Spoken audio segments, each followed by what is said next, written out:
दादी नानी की कहानी मेरी जुबानी आप सभी का हार्दिक अभिनंदन। आइए राजा नल और रानी दमयंती की कहानी सुनते हैं। बहुत समय पहले की बात है। निषद नामक देश के राजा नल बहुत ही प्रतापी राजा थे। उनकी वीरता, न्यायप्रियता और सत्यवादिता की प्रशंसा देवता भी करते थे। एक दिन राजा नल प्रसन्नचित्त हो बगीचे में टहल रहे थे। तभी एक राजहंस उड़ते हुए उनके बगीचे में आया और झाड़ियों में फंस गया। राजा ने उसे मुक्त किया और प्यार से गोद में उठाकर सहलाने लगे। अचानक हंस मनुष्य बोली में बोलने लगा।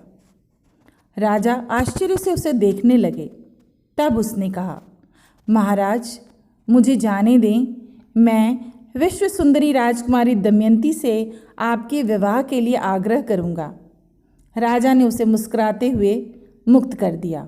राजा ने दमयंती के विषय में सुन रखा था कि विदर्भ की राजकुमारी अप्रतिम सुंदरी है। इधर हंस उड़ता हुआ विदर्भ राजकुमारी के पास पहुंचा और कहने लगा कि मैं राजा नल का विवाह प्रस्ताव आपके पास लाया हूँ। वे अत्यंत प्रतापी राजा हैं। देवता भी उनका गुणगान करते हैं। राजकुमारी ने भी राजा नल के बारे में सुन रखा था और वह ये सुनकर मुस्करा दी। उसने राजा को एक पत्र लिखकर अपनी स्वीकृति दे दी और उन्हें अपने स्वयंवर में आने के लिए कहा।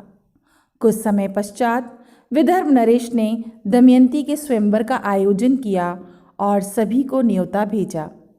विदर्भ नरेश का निमंत्रण पाकर राजा नल सहर्ष जाने के लिए तैयार हो गए। इस स्वयंवर में कुछ देवता भी सम्मिलित होने के लिए आए। जब उन्होंने देखा कि राजा नल भी जा रहे हैं तो उन्हें लगा कि उनका मनोरथ तो पूरा नहीं होगा। सो उन्होंने छल कपट का सहारा लिया और नल से कहा कि आप हमारी सहायता करें।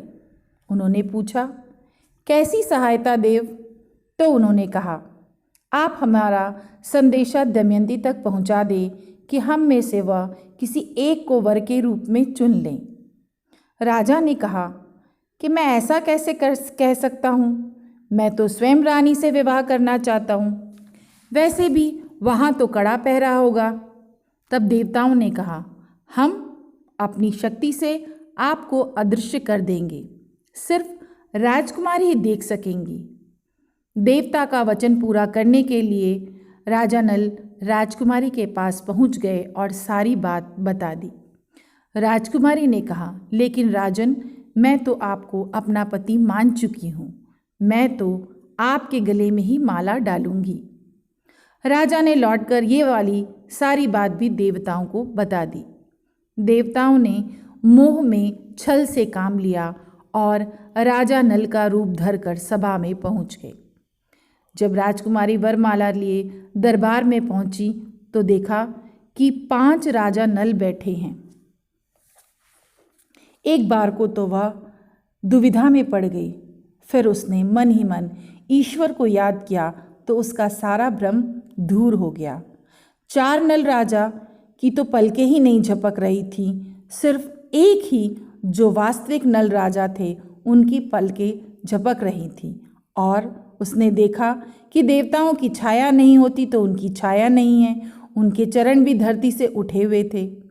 राजकुमारी ने राजा नल को पहचान लिया और उनके गले में वरमाला डाल दी। दोनों का धूमधाम से विवाह हुआ। उनका जीवन खुशियों से बीतने लगा। उनके 2 पुत्र हुए। अचानक समय को शायद उनकी खुशियाँ रास नहीं आई या फिर किसी की बुरी नज़र लग गई। उन 4 देवताओं में कली देवता उनसे बदला लेना चाहते थे और उन्होंने राजा नल की बुद्धि को भ्रष्ट कर दिया। राजा अत्यधिक जुआ खेलने लगे। एक दिन छल से उनके भाई पुष्कर ने उन्हें जुए में हरा दिया और सारा राज्य हड़प लिया तथा अपने भाई भाभी को महल से निकाल दिया। दमयंती ने अपनी हीन दशा के कारण बच्चों को ननिहाल भेज दिया ताकि उनका पालन पोषण अच्छी तरह से हो सके। राजा ने दमयंती को भी विदर्भ जाने के लिए कहा, पर वह नल को अकेला नहीं छोड़ना चाहती थी। वह राजा नल को अत्यधिक प्रेम करती थी। दोनों जंगल की ओर चले गए और वहीं अपना गुजारा करने लगे। आगे रानी दमयंती और राजा नल का क्या हुआ जानने के लिए अगले अंक में नई कहानी सुनें। चैनल के साथ जुड़े रहें। धन्यवाद। स्वस्थ रहें और मस्त रहें।